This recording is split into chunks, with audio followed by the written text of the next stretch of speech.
ഹരേ കൃഷ്ണ. രാമായണത്തിലെ കുറച്ച് ഭാഗങ്ങളാണ് ഞാനിവിടെ പറയുന്നത്. കഴിഞ്ഞ കുറേ വീഡിയോയിൽ കുറച്ച് ഭാഗങ്ങൾ ഇട്ടിട്ടുണ്ട്. അടുത്തതായി പറയുന്നത് രാവണൻ്റെ പത്നി മണ്ഡോദരിയാണ്. മണ്ഡോദരിയിൽ ജനിച്ച രാവണപുത്രർ മേഘനാഥൻ, അതികായൻ, അക്ഷകുമാരൻ ഇവരൊക്കെയാണ് മണ്ഡോദരിയിൽ ജനിച്ച രാവണപുത്രന്മാർ. രാവണന് ചിത്രാംഗി എന്ന ഗന്ധർവ നാരിയിൽ ജനിച്ച പുത്രനാണ് അതികായൻ.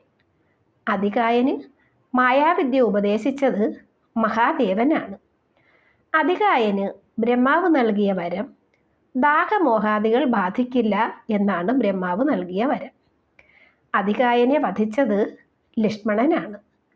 അക്ഷകുമാരനെ വധിച്ചത് ഹനുമാൻ ലങ്കാമർദ്ദനത്തിലാണ്. അക്ഷകുമാരൻ എന്ന് പറയുമ്പോൾ രാവണൻ്റെ പുത്രനാണ്. ലങ്കാമർദ്ദനത്തിലാണ് ഹനുമാൻ അക്ഷകുമാരനെ വധിക്കുന്നത്. മേഘനാഥൻ എന്ന് ഇന്ദ്രജിത്തിനെ അറിയപ്പെട്ടത് ജനിച്ച ഉടൻ മേഘത്തിൻ്റെ ശബ്ദം പോലെ കരഞ്ഞതുകൊണ്ടാണ് മേഘനാഥൻ എന്ന് ഇന്ദ്രജിത്തിന് പേരുണ്ടായത്.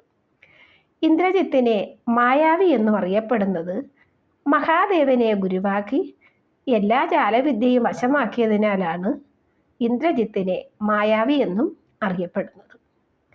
ഇന്ദ്രജിത്തിന് ബ്രഹ്മാവ് നൽകിയ വരമാണ് 14 വർഷം സത്യബ്രഹ്മചാരിയും നിരാഹാരിയും നിർനിദ്രനും സമപ്രായക്കാരനുമായിട്ടുള്ളവന് മാത്രമേ ഇന്ദ്രജിത്തിനെ വധിക്കാൻ കഴിയൂ. ഇതാണ് ഇന്ദ്രജിത്തിന് ബ്രഹ്മാവ് നൽകിയ വരം. ഇന്ദ്രജിത്ത് എന്നറിയപ്പെടുന്നത് ഇന്ദ്രനെ യുദ്ധത്തിൽ ബന്ധനസ്ഥനാക്കിയതിനാലാണ് ഇന്ദ്രജിത്ത് എന്നറിയപ്പെടുന്നത്. സീത അപഹരണത്തിന് രാവണനെ ഉപദേശിക്കുന്നത് ശൂർപ്പണഖയാണ്. ഹരേ കൃഷ്ണ. ബാക്കി അടുത്ത ഭാഗത്തിൽ.